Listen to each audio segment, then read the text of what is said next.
Welcome back everyone to the Visvim Pioneer channel. Today we're going to be taking a look at a few different items, some that I recently picked up from the Spring Summer 2025 trunk show, and a few different items that I've been wanting to showcase to you guys but didn't necessarily want to dedicate a full video to. So starting off with the GRENIER jacket. So I finally picked it up. I think this is one of those pieces that's probably the standout piece of the season. Lately Visvim has been releasing so many cool jackets for the spring summer versus the fall winter, and I feel like some of my favorite pieces have been coming from spring summer versus, you know, typically the cooler months. I think that the added versatility of using this like cotton fabric on the outside of the jacket is probably one of my favorite components, and I'll talk a little bit about why that's the case. I think of all the things I ordered for spring summer 2025, the GRENIER jacket happens to be my favorite.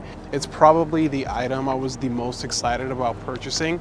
When it came to selecting this specific colorway, as I'm not sure if you guys were aware of this, or as I might have already mentioned, so this jacket was released in an off-white colorway as well as in a blue colorway.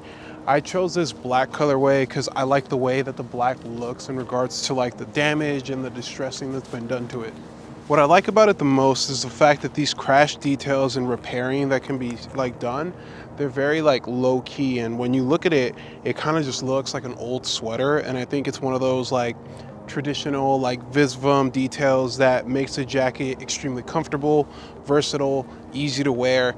And honestly, like the fit, I want to say, is probably the most underrated part of this jacket. It kind of fits like a kerchief without all the excess of, you know, the bandana fabric and things like that can sometimes be a little bit harder to pull off on like a day-to-day like wear. But I think with this like muted down, kind of worn down jersey fabric, you're able to kind of get a similar fit and a similar level of comfort without necessarily adding much bulk.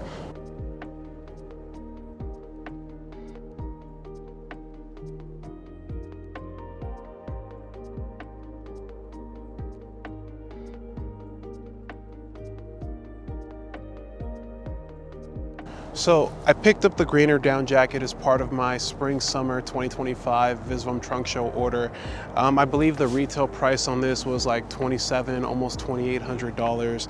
And I know that that price seems extremely steep, especially for the materials, but based on what I've seen, this model is something new that Visvim's introducing in regards to like the overseas exclusive items. So essentially what it means to be an overseas exclusive item is that the items are only sold outside of Japan. And when the items are only sold outside of Japan, they become a little bit more, you know, rare. And for those of you that care about that kind of thing, you know, it's nice to know that for the most part, you're going to be keeping some kind of value, especially when you're spending this amount of money. So that's an added bonus. But I also think it makes it cool because you're kind of able to experience product that not everyone else is going to be able to experience. So the jacket itself is composed of a 100% cotton fabric. I want to say it's kind of like a jersey. It feels like the shell of like your favorite jumbo sweatshirt and things like that. The interior is composed of a full 100% rayon fabric, and it is, you know, that typical print that Visvim uses of the Battle of Little Bighorn.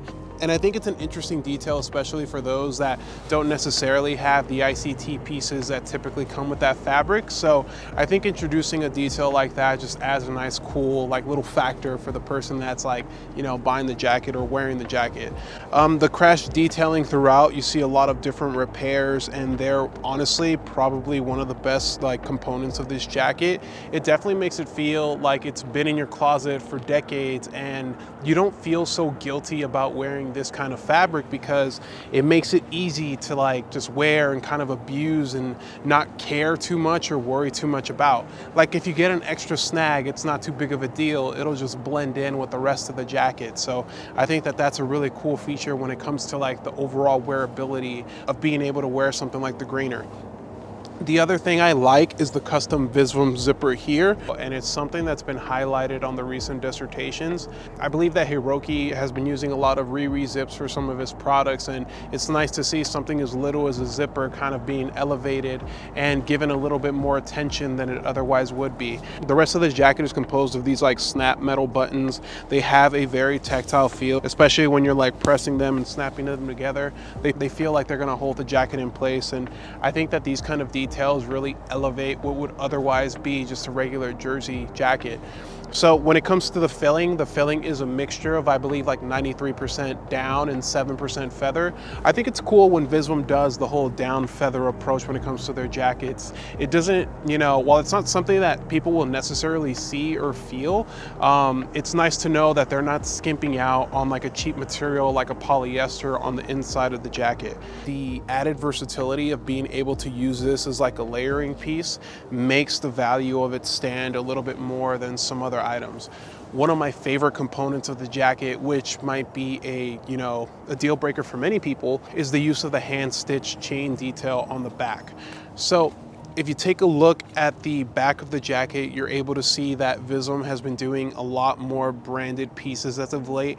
And this is something that a lot of people don't necessarily like because they like their Visvim items to be a little bit more low key and a little less, out there when it comes to graphics.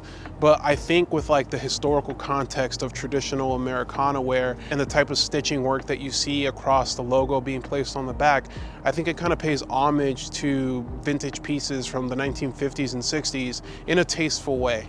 Using the different colors of like yellow and white fabric lend to a nice vintage feel and overall just adds to the aesthetics of the jacket. Two more things to keep in mind. There are two front snap pockets. They're both lined in a cotton, so much like the rest of the jacket, they're extremely comfortable and they definitely provide added versatility for the wear. So I've been asked by a few different people what I think are some overrated items when it comes to the brand, and while there's a few different items that come to mind, I really only want to speak on my experience with items that I've personally owned.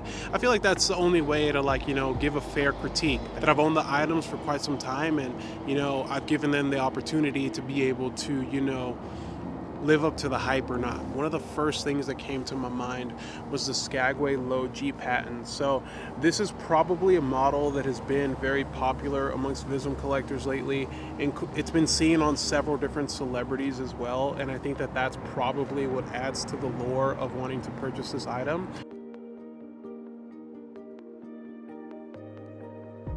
But personally, I just don't think that some of the, construction details really hold up to the standards that I kind of have in mind for Visvim. So the upper is composed of like a Japanese canvas fabric and it's extremely tightly woven, and I actually don't have any issues with the fabric itself. It's extremely soft and it kind of reminds me of like this duck canvas material. When it comes to the eyelets, you have these metal brass, like silver eyelets that also there's been no issues with. The leather used on the chimney of the Skagway is also really nice. I'm not really sure what kind of leather it is. It might be a cow leather, but overall it's very soft and it forms to your foot pretty well.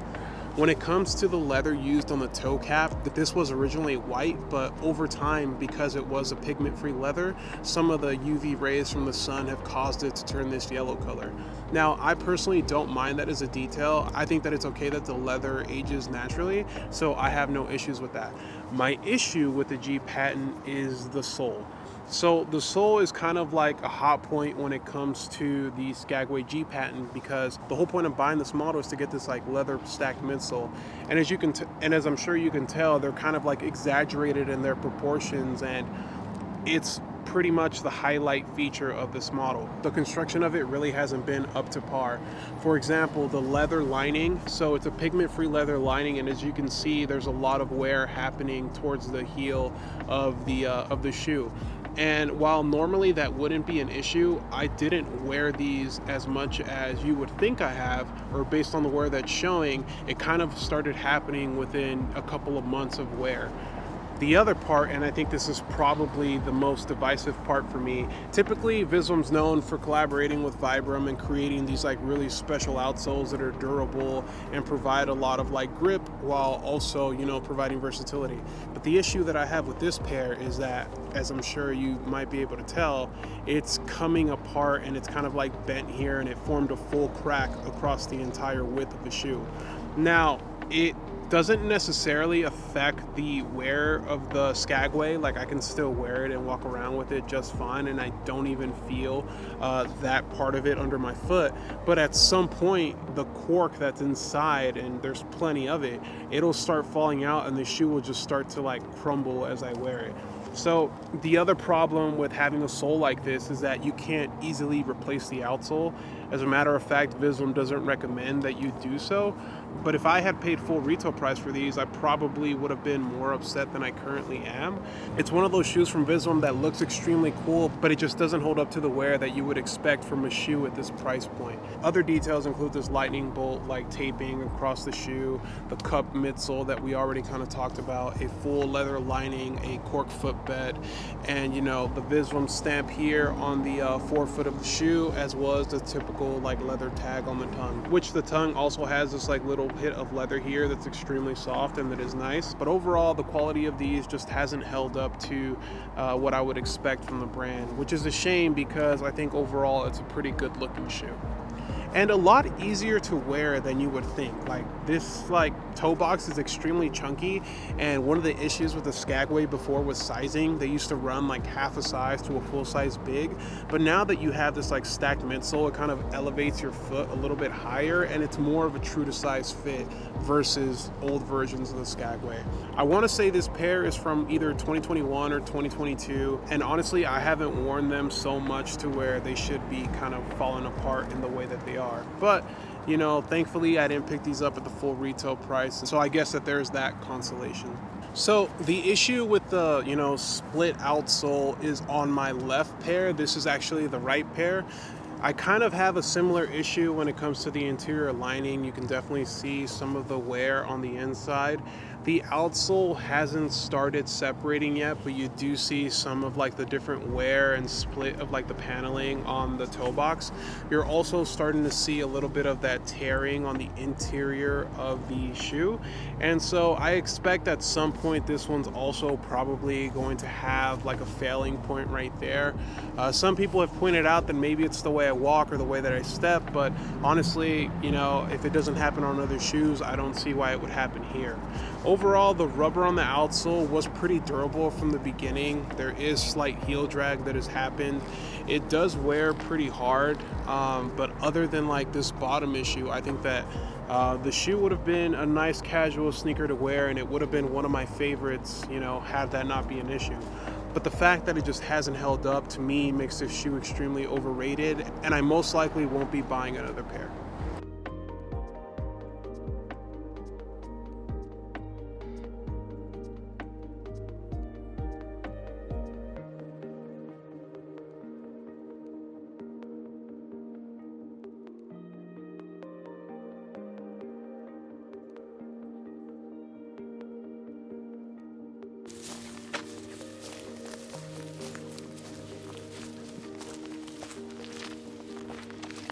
So now that we went over one of the items that I think is overrated in my collection, I wanted to go over something that I believe is underrated, and that's the UTE Moc Trainer Mid-Folk in this black colorway. So the UTE or Ute, I really don't know how to pronounce it, but I'm just gonna go with UTE.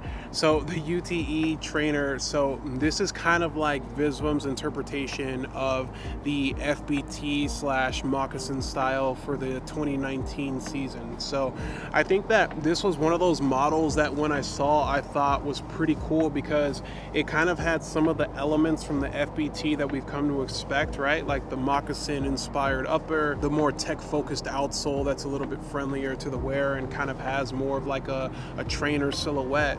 I think that this was one of those models that got extremely slept on. When it comes to the composition of the upper is composed of a UK vegetable tanned cow suede, I believe. If I remember correctly, it released in like a dark brown colorway. It also released in almost like a camel / chestnut colorway. And I can't recall if future releases also came out in like a sand beige color, but for this season, I decided to go with the black. So typically I like to go with dark brown releases, but I was actually a little bit more interested in the black colorway of these.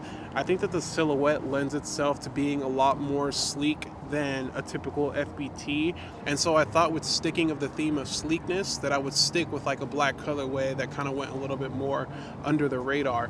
So when it comes to the upper, it also does have these like tassels across both the tongue and like the back of the shoe. As I already mentioned, the upper is fully composed of a suede, except for this, what I understand is like Taiwanese fabric. So the cool thing about this fabric is that it kind of has almost like a herringbone / chevron pattern that the FBT primes that I showcased on this channel not too long ago, as well as like some Cristo sandals had.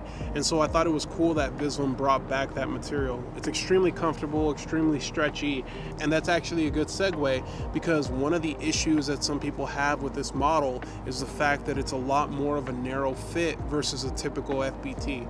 So this is actually one of the very few shoes in my collection that's a size 12. The reason being is that an 11 is just too tight. It's extremely tight in like this like forefoot area, especially in the toe box, and you can feel the difference between this and like a pair of Visvim boots or just a typical pair of FBTs. Other details that I like is the fact that the toe kind of has this like hand stitched, hand sewn detail in the front, and it creates this like moccasin type effect. I'm a big fan, as I've already stated several times, of when Visvim does these like custom Vibram outsoles. I think it adds to like the versatility of these shoes, and it provides this like level of like known durability through Vibram while also having these cool little branded details.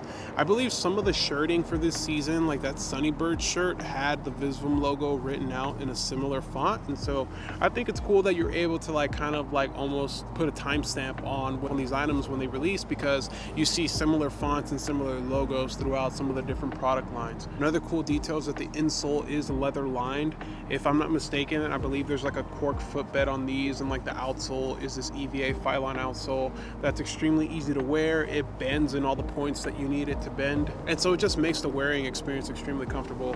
On the interior, you do have this like leather chimney. It's kind of like a suede material, and it just makes it really easy for your foot to slip in and out of. One of the things that's holding this upper like together is this like V-stitching here towards the back, and I think that this model overall is just an extremely underrated silhouette from Visvim. I believe retail price was somewhere around like $800–900, but I see them selling just about every day for like the $200 to like $400 price point. And I think that at that price point, you guys should definitely, like, if you're interested, you should definitely pick up a pair and experience them. They're one of the more comfortable releases from the brand that I've personally experienced, and you can wear them with like slimmer fitting jeans and like a straight fit jean, and the sleekness doesn't get lost. And I think it's just a nice way to like kind of get away with wearing a sneaker or a trainer without, you know, necessarily going the full running shoe route.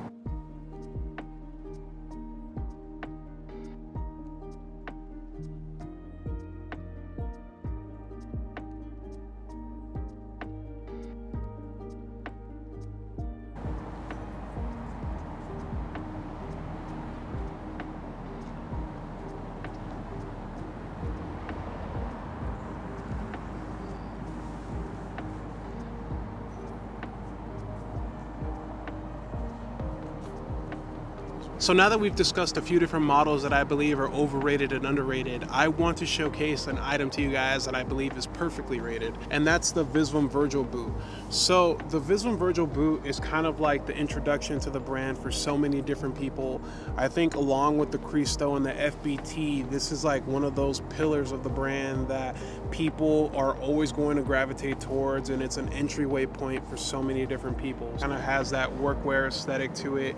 It makes it extremely easy to wear. It's like chunky, but it's not clunky, if that makes sense. I don't know if that makes any sense, but that's like the best way that I can describe it. Like, you kind of see this like almond shaped toe here on the forefoot that makes it a little bit, you know, less of like a bulky logger boot. And then you have typical metal eyelets along with these speed hooks that make it a little bit easier to tie at the collar.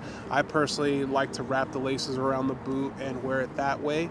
When it comes to the materials on the upper, so this particular boot I believe is the only one in my collection that I haven't done a full review on, and so I thought that I'd take the opportunity to do that in this video. So the full upper is composed of a UK vegetable tanned cow suede. It's extremely soft. Like, when people say buttery, and I always find it kind of weird when people refer to suede as buttery, but if any suede were to be referred to as buttery, I believe it'd be this one. The color stands out in the way that it's extremely easy to wear with a lot of different like style choices. Like, you don't necessarily have to be into the whole Americana aesthetic to like wear this. Like, I think if you're into like the streetwear scene, or if you're into like more of just like fast casual or business casual clothing, I think that these still have a place in just about everyone's wardrobe. Again, I'm a fan of when Visvim does these like custom Vibram outsoles, and this is kind of like one of the more like notorious versions that they've released alongside each other. Like this type of outsole gets used on so many different boots, and you can actually see a wider version of it being used on some of the 7-hole releases.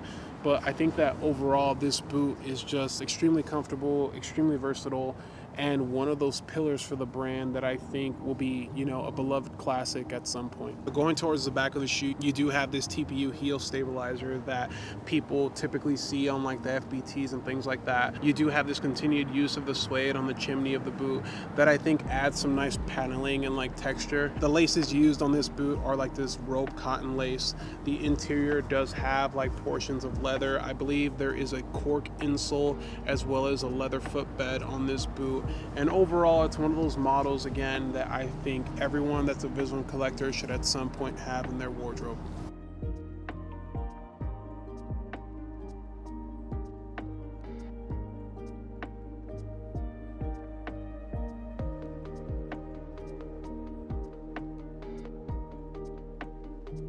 Thank you all again for tuning into the channel. Let me know which one of the items showcased today is your favorite. Do you guys agree with my takes on, you know, some of the items being underrated or overrated?